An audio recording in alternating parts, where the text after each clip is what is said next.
Why is it better than online? Because I get to see all their beautiful faces every day. That's pretty cool, huh? Governor Jay Inslee dropped by Stevens Elementary School today, where he met with students and staff to get a better idea about how the return to in-person learning is going in Spokane Public Schools. Good evening and thank you for joining us. I'm Mark Hanrahan. It's good to have you here tonight. I'm Whitney Ward. Our Amanda Rowley was one of only a few reporters approved to follow the governor on this tour today. Take a look.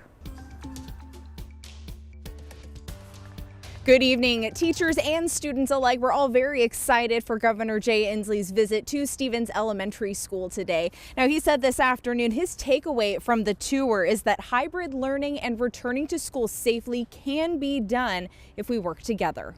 He's in charge of the entire state of Washington, which is even bigger than Spokane. Isn't that crazy? It's a big day for Stevens Elementary School. Governor Jay Inslee visited a few classes to see how returning to in-person learning is going for students and teachers. You guys have come back into classroom. Do you like being in the classroom here? How do you feel about it? You love it? The governor asked his fair share of questions to these students and teachers. Did you have any concerns about coming back originally, or did you feel totally confident? I felt really confident because I felt like our admin team made our protocols very clear for us. So before the kids ever came into the building, I felt like I had a really clear understanding of what was expected of me and the kids. Why is it better than online? Because I get to see all their beautiful faces every day. That's pretty cool, huh? It sounds like it's going relatively well. After the tour and a roundtable discussion with school district and Spokane city leaders, we had a chance to ask Governor Inslee about moving teachers up in line for the COVID-19 vaccine. We know to a moral certainty, beyond a reasonable doubt, that schools can operate with teamwork in the schools without vaccinating all the personnel. I would never ask an educator to go into an unsafe condition. Never. They're too close to my heart.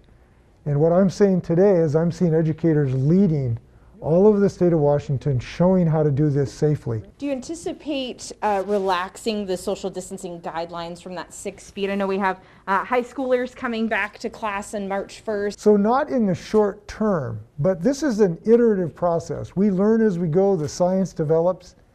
I am hopeful that we will continue to drive that curve down dramatically. Now, I also asked the governor about the new COVID variant detected in King County today. He says the good news is that Washington State is one of the leading states in surveillance of the new variant, which will help the state to monitor this closely. Reporting from Stevens Elementary, Amanda Rowley, KREM 2 News.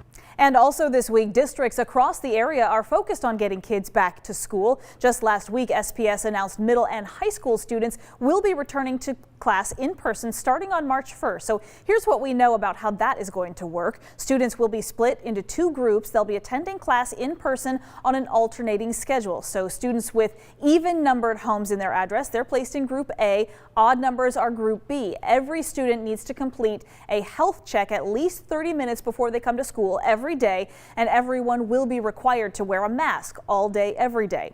Tonight, SPS is hosting a webinar for high school parents. It goes from 6:30 to 7:30 this evening. SPS will be going over what students and parents need to understand before in-person learning can start on March 1st. But to sign up for that webinar, we've made it really easy. You can just text the word school to 509-448-2000 and we'll send the link to sign up for that webinar right to your phone. All right, let's talk weather. We have an interesting next couple of days on the horizon in terms of weather. Definitely mountain snow, and that avalanche danger continues. Let's get to meteorologist Tom Sherry. And Tom, also some interesting weather taking place on the Palouse earlier tonight. Absolutely. Tenzin, Idaho right here. The Kimberly sent me this video, and you can't hear the sound, but I did, and I apologize that you can't, but it was coming down. This is quarter-sized hail, and she must have been near, a roof that was made out of metal or something, because it was just pounding. And also she said the thunder was so loud it actually shook her home. Again, this all happened down on the Palouse. We talked about this. Now that we're at about 6 o'clock, we should see decreasing convective activity, which is the type of activity that produces that kind of hail and thunderstorms. We will get a little bit of snow at times, though, this evening, especially in northern Idaho.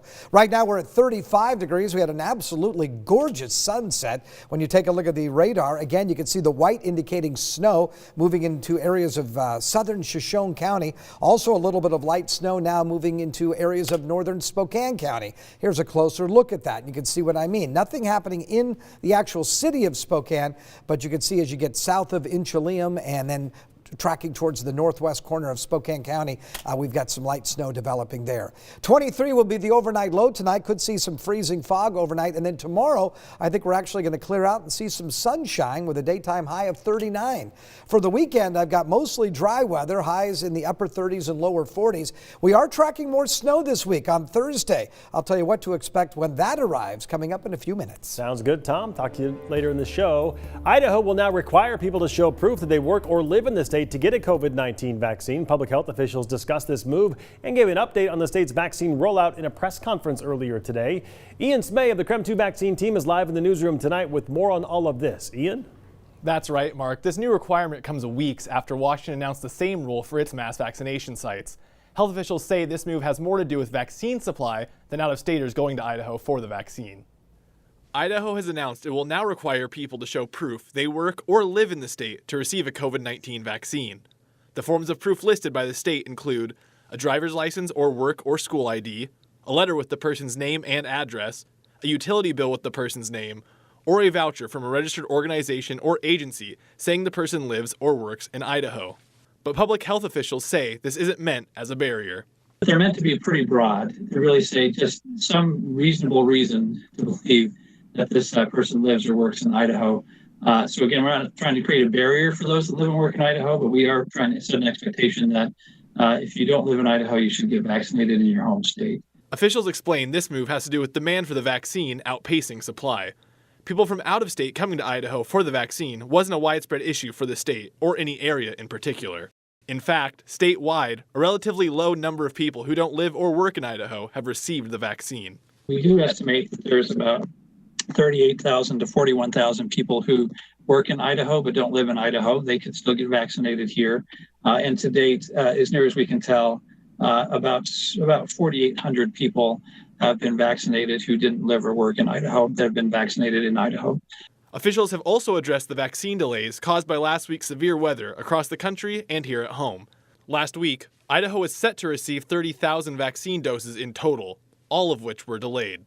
Of those, all Pfizer vaccines were expected to have arrived by Monday. As for the Moderna vaccine, officials say all of those should be here by tomorrow. These are in addition to this week's allotment for Idaho, which officials estimated at a little over 40,000 doses. Even with these delays, the vaccine push didn't come to a halt last week. However, despite the delay in deliveries, around 53,800 total doses, first and second, were administered last week. Another big announcement from today's meeting was a pre-registration system. Officials with the Department of Health and Welfare say it won't be ready until early March, but when that system is ready, it will allow people in Idaho to register their contact information and answer health questions. Then, when they are eligible and an appointment is available in their area, the system will ask them if they want to book that appointment. For more information about the coronavirus vaccine in eastern Washington or northern Idaho, text vaccine to 509-448-2000 and we will send you a link to your phone. Mark, Whitney. All right, Ian, thank you very much for that information tonight. A Coeur d'Alene woman will be representing the state of Idaho for the title of Miss Wheelchair America.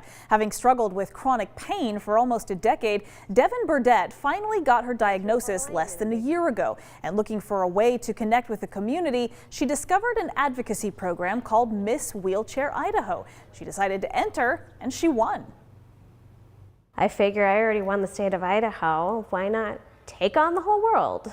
So she's going to compete for Miss Wheelchair America this August. Our Morgan Trow had a chance to sit down and talk with her. She's got more on her journey still to come tonight on KREM 2 News at 6:30. Looking forward to that story. Meantime, for more than 20 years, Tim Eyman has made a name for himself in Washington by promoting anti-tax ballot measures. Our political reporter Casey Decker spoke with Eyman in depth about the ruling that just came down against him and what it means for his future.